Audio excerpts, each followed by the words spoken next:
doctor माने एबे एई सबु खाद्य खाइबा पई मना करूचंती तो जहाँकि समस्ते जानी रखिबा निहाती दरकार कारण एई सबु खाद्य खाइला बेलकु एमिति रोग होउची जदि आपण माने रोगरे पड़िबे जीवन सारा घांटी हेबे तेणु एई सबु खाद्य पदार्थरु आपण माने यथाशीघ्र दूरे रुहंतु तो कौन खाद्य पदार्थ रही केउ खाद्य खाइले केउ रोग हब तो चलतु जानिबा प्रथम रोची जे आपण माने जंक फूड खाइबेनी द्वितीय रे अधिक चीनी खाइबेनी आ चीनी जदि न खाइबे बहुत बेटर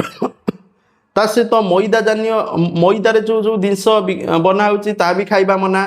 पैकेट नूडल्स भी खाइबा मना कोल्ड ड्रिंक्स पीबा मना तेलिय खाद्य खाइबा मना रेड मीट जो माने मटन खाइबा मना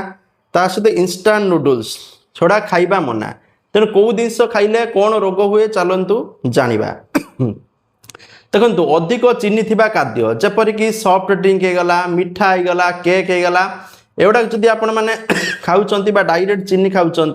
ताले रक्त रे सुगार बढ़िबो ओजन मध्य बढ़िबो ता सहित टाइप 2 डायबिटीज मध्य होई पारे दांत खराब हुए एप्रति सतर्क रुहतु तेलिया बा जंक फूड जदि खाऊंच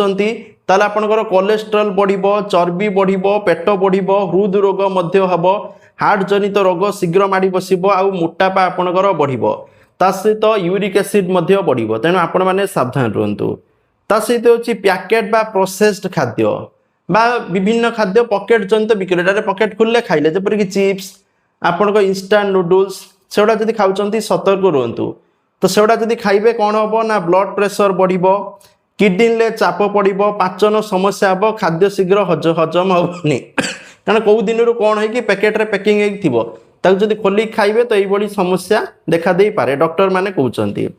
ता सहित अधिक लुण थिबा खाद्य खांतु नहीं अधिक लुण थिबा खाद्य जदि खाइबे हाई ब्लड प्रेशर बढ़िबो ता सहित आपनकर हृदय एवं किडनी पाई मध्य क्षतिकारक तापरे माने गरम माने बार बार जो तेल गरम करा जाय कि खाद्य होउची से तेल मध्य खांतु नहीं आ रास्ता कड़े जो खाद्य बिक्री होउची ता मध्य खांतु नहीं कारण से माने बार बार से तेल यूज करके सब जिनस व्यवहार करचंती ताको खाइले हृदय एवं किडनी जनित आपणकर रोग होबार आशंका रोची तापर डाक्तर माने कौन खाइबा पई परामर्श दउचंदी कौन खाइबा भलो आपण माने माने पनीपरिबा खांतु फल खांतु घरोई खाद्य कम तेल मसला रे खांतु पर्याप्त पानी पियंतु कम तेल एवं कम चीनी खांतु